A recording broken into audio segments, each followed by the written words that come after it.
Hello అందరికీ నమస్తే. నా పేరు Swathi. Welcome to my channel.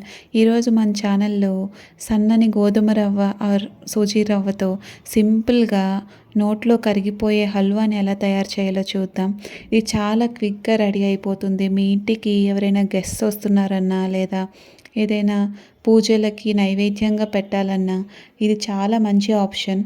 తయారీ విధానానికి వస్తే ఒక కడాయిని స్టవ్ మీద పెట్టుకొని 1 టేబుల్ స్పూన్ వరకు నెయ్యిని తీసుకొని జీడిపప్పు మరియు కిస్మిస్ని ఈ చూపిస్తున్న విధంగా వేయించుకోవాలి.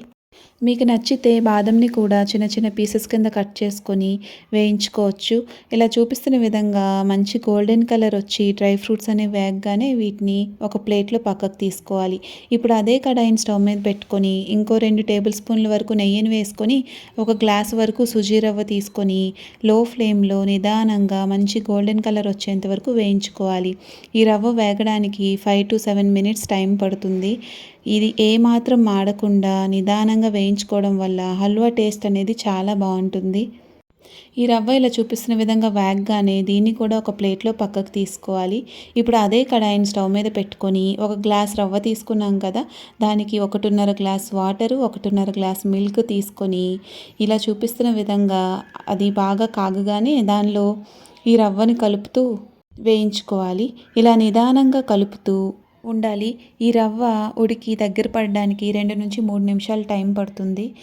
ఇలా చూపిస్తున్న విధంగా రవ్వ దగ్గర పడ్డాక 1.5 వరకు పంచదార తీసుకొని బాగా కలుపుకోవాలి. మీరు తీపి తక్కువ తినాలనుకుంటే 1 గ్లాస్ వరకు పంచదార పడుతుంది. ఇలా చూపిస్తున్న విధంగా పంచదార బాగా కరిగి రవ్వ పంచదార కాసేపు ఉడికి ఇలా దగ్గర పడుతుంది. ఇలా దగ్గర పడగానే దీనిలో ఆల్రెడీ మనం వేయించుకున్న డ్రై ఫ్రూట్స్ అయితే వేసుకోవాలి.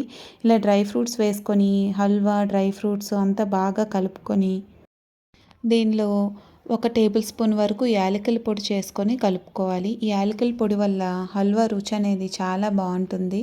ఇలా చూపిస్తున్న విధంగా యాలకుల పొడి వేసుకొని ఈ రవ్వనంతటిని బాగా కలుపుకొని ఈ స్టేజ్లో ఆల్రెడీ మనం నెయ్యి వేసుకున్నాం కదా నూక వేగడానికి స్టార్టింగ్. ఇప్పుడు హల్వా కోసం ఒక 2 టేబుల్ స్పూన్ల వరకు నెయ్యిని వేసుకోవాలి. ఈ నెయ్యి ఎక్కువ వేసుకోవడం వల్ల హల్వా టేస్ట్ అనేది బాగుంటుంది. ఫ్రెష్గా చేసుకున్న నెయ్యి వేస్తే ఇంకా బాగుంటుంది. ఇలా చూపిస్తున్న విధంగా నెయ్యి అంతా కరిగి రవ్వ అంతా దగ్గర పడగానే ఇలా హల్వా అయితే రెడీ అయిపోతుంది. ఈ హల్వా చాలా రుచిగా తినే కొద్దీ తినాలనిపించేలా చాలా బాగుంటుంది. ఈ హల్వాని మీరు తప్పకుండా ట్రై చేసి మీకు ఎలా కుదిరిందనేది ఈ వీడియో కింద కమెంట్ చేయండి. అదేవిధంగా వీడియోని లైక్ చేయండి, ఛానల్ని సబ్స్క్రైబ్ చేసుకోండి. Thank you for watching.